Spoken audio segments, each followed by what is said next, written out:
In this lesson, we're going to be taking a look at how one can use R as a glorified pocket calculator, how one can use it to perform simple numerical computations. So let us get going.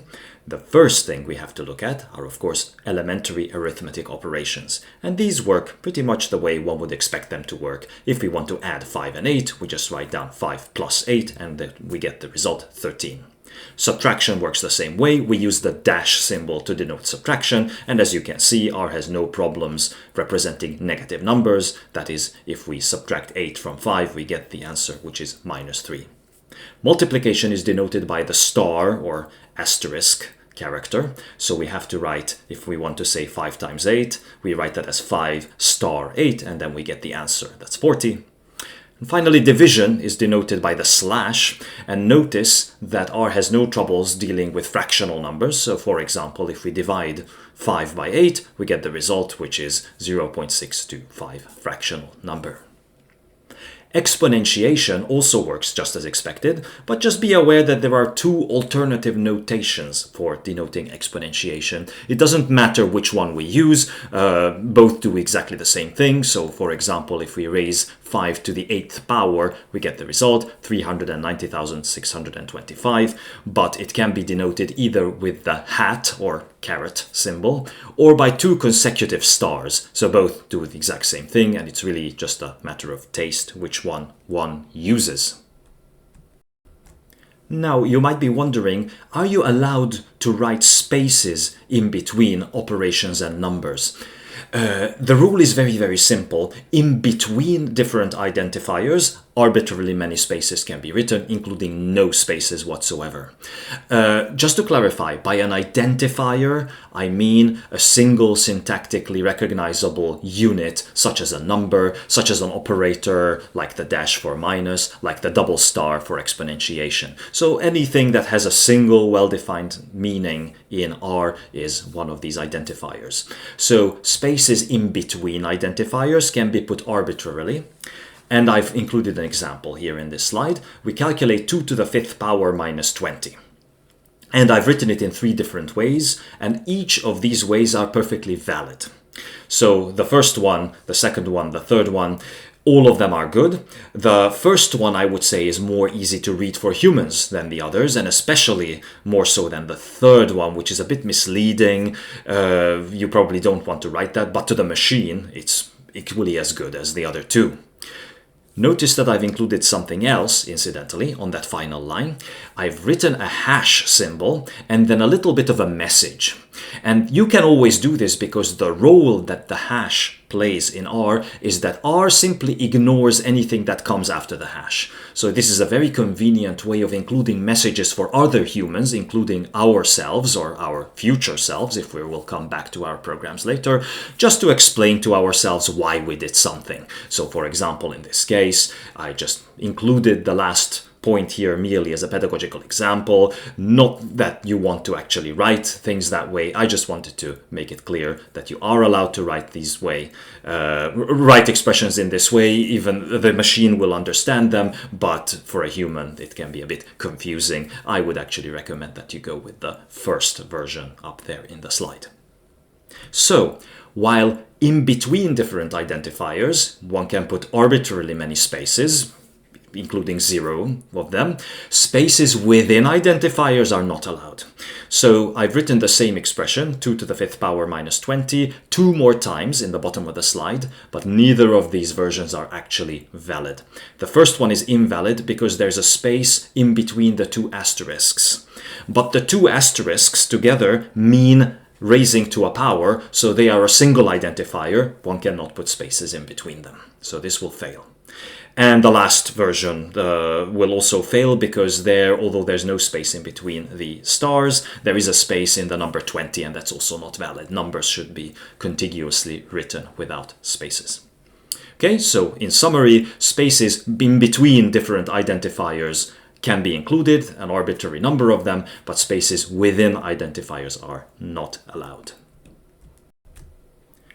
As mentioned before, R has no trouble representing fractional numbers. Now, that is true as far as it goes, but one important thing to be aware of is that computers always represent fractional numbers with finite precision. So if we would need infinite precision to represent some number, then it is going to be truncated at some point.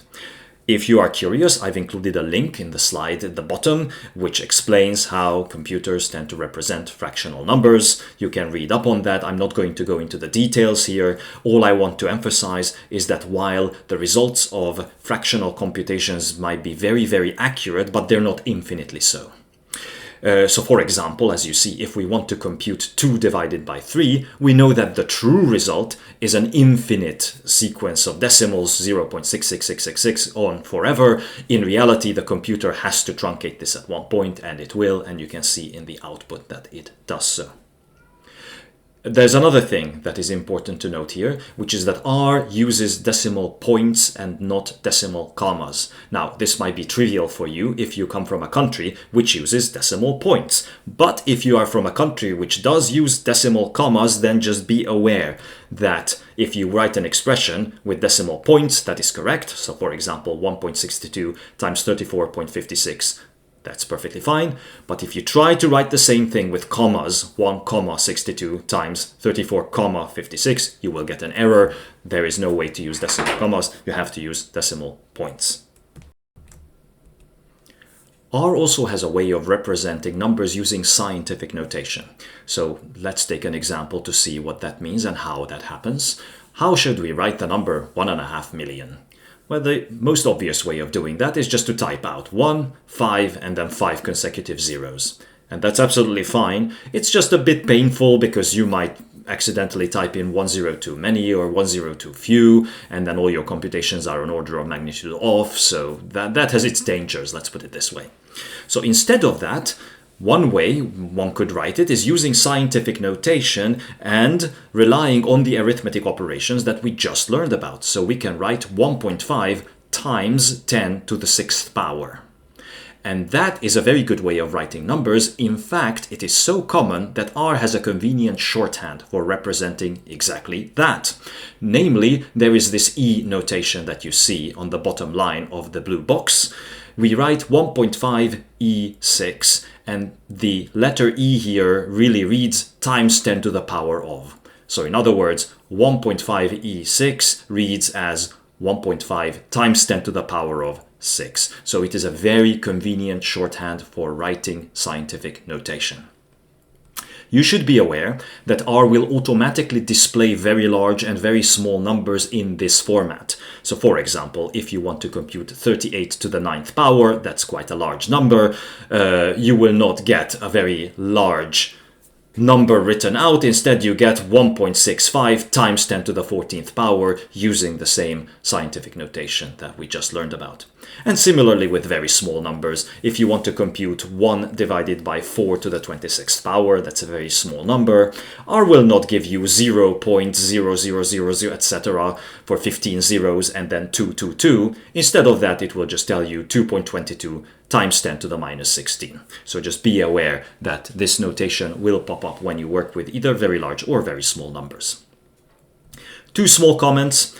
A number written in this form counts as a single identifier, so please do not put spaces anywhere in the number. And the second thing is that while this notation is very convenient, it does have one small limitation, namely the exponent has to be an integer. So while 1.5 E6 is perfectly meaningful, meaning 1.5 times 10 to the power 6, 1.5 E 2.3, raising 1.5 to the 2.3rd power, that does not work in this way.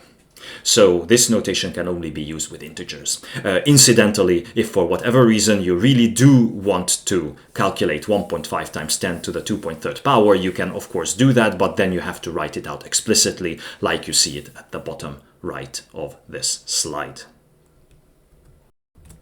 Apart from the elementary arithmetic operations that we've seen, R also has a large suite of built-in basic mathematical functions. Each of these are implemented in the same way. They have a name in R, and then after writing down the name, we write down a pair of parentheses, and in the parentheses we put in the number to which we want to apply the function.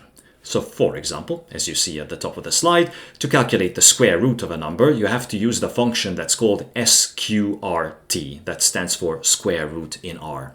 So we write out sqrt, and then in a pair of parentheses, we write in the number whose square root we want to compute, in this case 9, and if we would run this in R, you would immediately get back the result. That is, of course, 3, because 3 to the second power is 9. Similarly, you have other built-in functions like the absolute value, denoted ABS, or the exponential function, denoted EXP.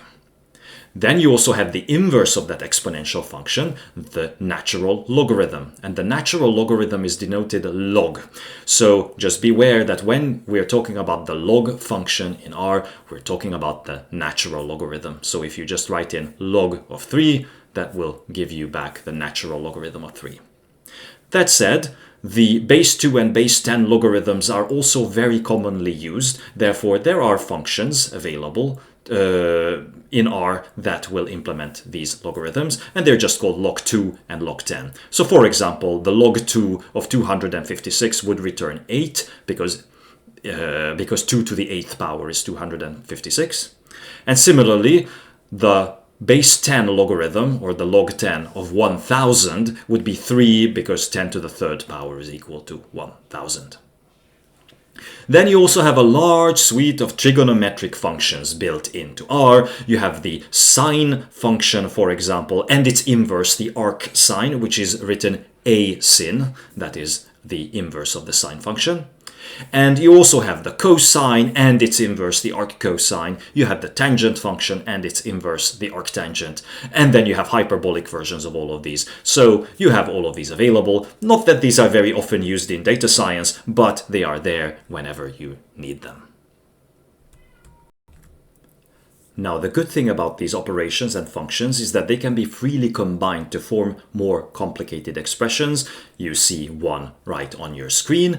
The only thing to be aware of when writing expressions like this is that standard precedence rules that we learned about in school do apply.